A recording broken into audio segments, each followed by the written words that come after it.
All right, let's go up to Portland right now and talk to Tony Vezina.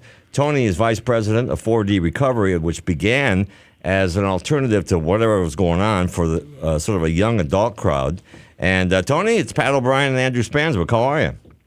Hey, I'm doing great. How are you guys? Well, we're talkative. Sorry we made you hold for a while. We're excited to be back on the air.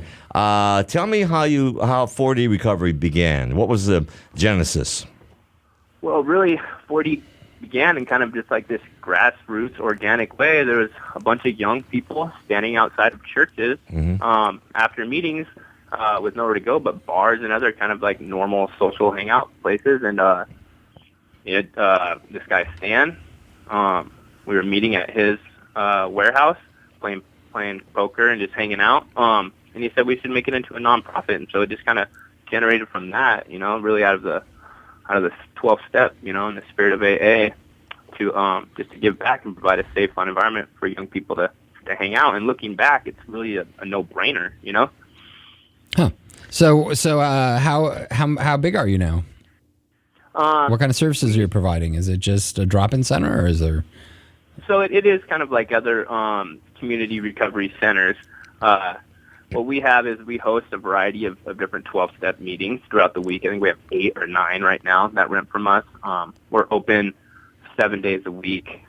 We host a variety of events from, AA, NA events that come through events there, and then we put on our own kind of like comedy show events, dances. And then we also have a mentoring component. It's kind of been what I've headed up. So we partner with Multnomah County, and we offer free mentoring services to anybody between the ages of 15 and 35. So right now we have 13 volunteer certified recovery mentors that can meet up with clients, help them get jobs, help them hook them up with whatever recovery community is going to work for them, help them to get into school. And all you have to do is, be in Multnomah County, call the phone number, and we can get you a mentor. Tony Vezina is our guest. He is the vice president, basically runs a 4D Recovery Center. Andrew and I both have seen a tremendous increase amongst. Is it among or amongst? Among. You sure? No. All right. My mother will tell us in the morning. Helen will tell us, yeah.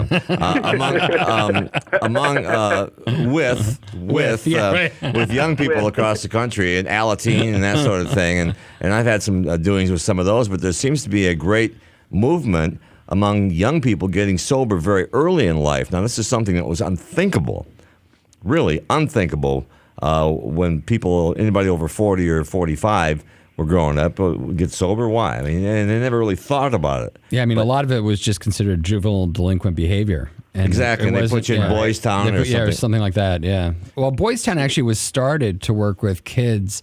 The founder of Boys Town had been working with adults and felt that by the time people were late-stage alcoholics, it was too hard to change anything. So he started Boys Town. Father Flanagan. Yeah, he started Boys Town specifically to try and reach people early before their addiction became too bad.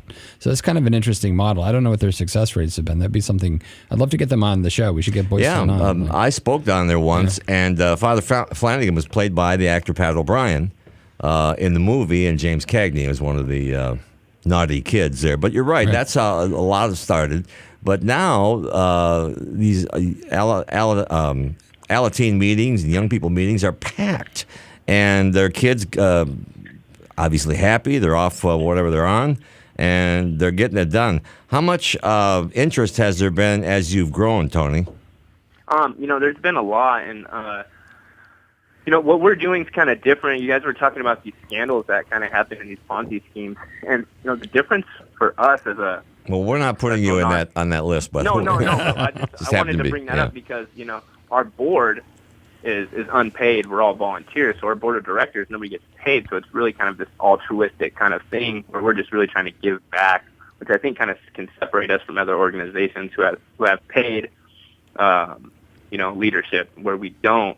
And the board, we're all a bunch of young people, and we're really just trying to kind of change the culture of what it means to be young in recovery. We have an event coming up July 11th.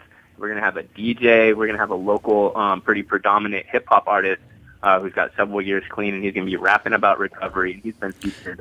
So what is it that you think? Eminem and stuff. I'm sorry to talk to you, but so Tony, what is it that you think that adolescents and young adults. What is it that needs to change that this group's doing that's offering that's new? What is it that's so special about your group? You know what I really think it is there can be this kind of ideology that, when you get clean, there's no more fun going on. Well, we're doing the same stuff that young people are doing. We're having parties and events, and we're staying up late and we're getting crazy, but we're just not getting high. Right. So that's what we're trying to promote. There's like a clean, healthy way to have fun. You don't have to be sitting in the basement smoking cigarettes and getting yelled at about the steps, So the younger people that you're seeing these days, is it become, I hate to admit it, but I'm getting older, right? Like I'm mid-40s now. So I'm like trying to think when I was growing up. By the way, age is circumstantial evidence. That's all that is. Okay, well, just look different, but when I was younger, there was less to do. I mean, there just was less to do overall. From video games weren't what they are now, and harder to hook up with people too. It was no texting. Yeah, no texting. You had a phone with a wire that went in the wall. And you had to share it with your parents. Right, exactly. Right. So now there's young people really get to grow up a lot quicker in a lot of ways. They get to develop whole social systems for themselves that I certainly didn't experience when I was younger. And I'm wondering if that's changed sort of what the expectations are for young adults in terms of what they expect to do socially. Have they, are people used to being this type of social person? And are we losing sort of a lot of social skills when kids are growing up because everybody's staring at a phone? I mean, I'm not an expert, but I would theorize that the use of social media has its benefits and its drawbacks. I think it's made the world a smaller place, so to speak, where ideas are given to each other very very quickly and diversely. I also think that it can help kind of deconstruct the stigma, as you guys do, and we love what you guys do. Oh, thanks. Because I think there is all this stigma that's attached to what is an addict and what it means to be an addict, and young people can't be addicts; they just have a problem. Right. Or I think with young people, mostly it's looked at as a moral problem, which of course it's not. They do have a problem. It's called addiction. It's it's amazing how people can't get to that. We have troubled kid versus addiction. Let me give the call-in number. The lines are open, 800-222-5222. 800-222-5222. Give us a call, especially if you're young and trying to get sober or succeeded in getting sober. Give us a call and we'll talk to you about that. Over at the Clean Centers, we have a treatment number, which is 888-601-6040. On Tuesday nights, I do a group over there, and it's pretty much all young people. And the transition, Tony, is that what Andrew just brought up, which is probably the best point of the whole thing, is that now with social media, there's so many things to do, and it's a tribute to you and to people, and a little bit to us, the way we bring people in and try to change their lives, that you can go over and above all these other things to do by use of your phone, and it is possible to be sober and have fun. Yeah, for me, one of the issues is loneliness and isolation are such a large part of addiction, because as people become more and more into their addiction, they drink more and more and they use. They can't get out. They don't want to get out of bed. They're hungover. They want to use longer than other people that are not addicted. So they tend to become more and more isolated. And as the illness gets worse physically, they're not able to do what they were able to do if they were sober. So this whole idea of actually fellowship and getting out and being able to be involved in the world around you is important. And that's what I think, the importance of making things tangible. This idea that somehow everything will be able to work through your phone and you don't actually still have to get in your car and go be with people, I think is a big misnomer. And social involvement is huge. And now it's prom week, and Rand DeWitt, one of our producer here, showed us the scariest thing ever. His daughter's so beautiful, and she had prom night last night and had a great time, and man, she's beautiful, and it's good for you, Rand. And the fear of an 18-year-old daughter, I can't imagine. I got it coming up. Well, and now I'm going to separate Rand from this story. Charles Barkley said, I asked him, what are you going to do when your daughter starts dating? He said, I'm going to kill the first guy that comes to the door, and then word will get out.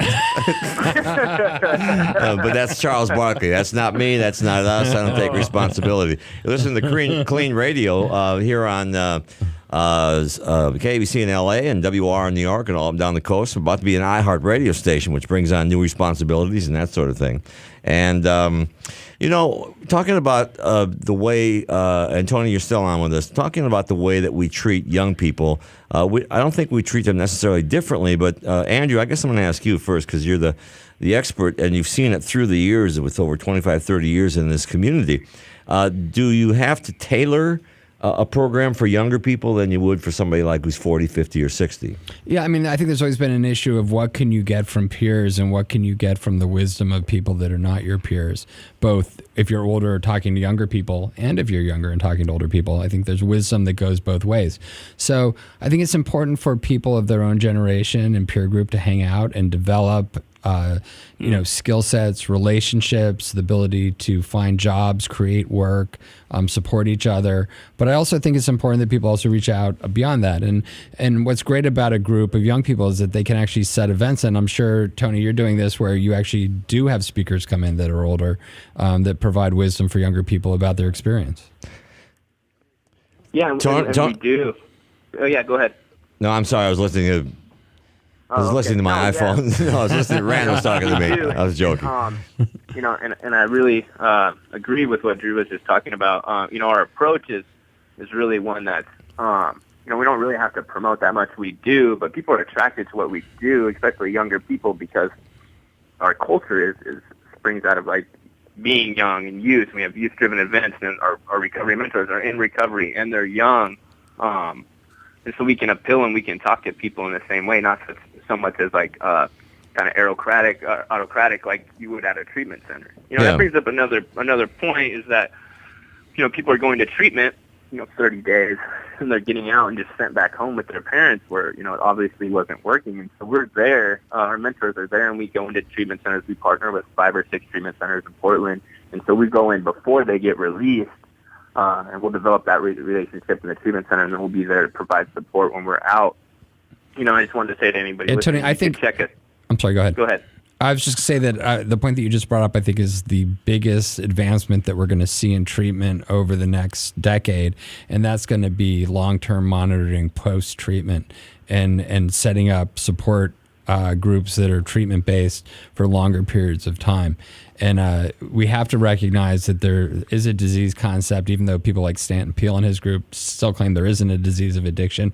But even if, let's just say there isn't a disease, but we know how this thing works. We know that people that do not have continued help and support over the long term are just not going to make it generally. Some will, some won't. But more, anything you can do in addition to good base treatment to begin with and proper diagnosis and proper understanding of the problem, you then have to get people to be able to deal with that and cope with that in their lives. And those living skill sets are so much more complex than the easy part of saying, oh, let's just detox you. We can detox anybody, but what are we going to do after that? And there's still a lot of debate in the community about the treatment community about what that looks like and how that's going to happen. And I think the courageousness of someone young like yourself going out there and putting their time and effort into creating a safe, positive environment for young people just has to be commended.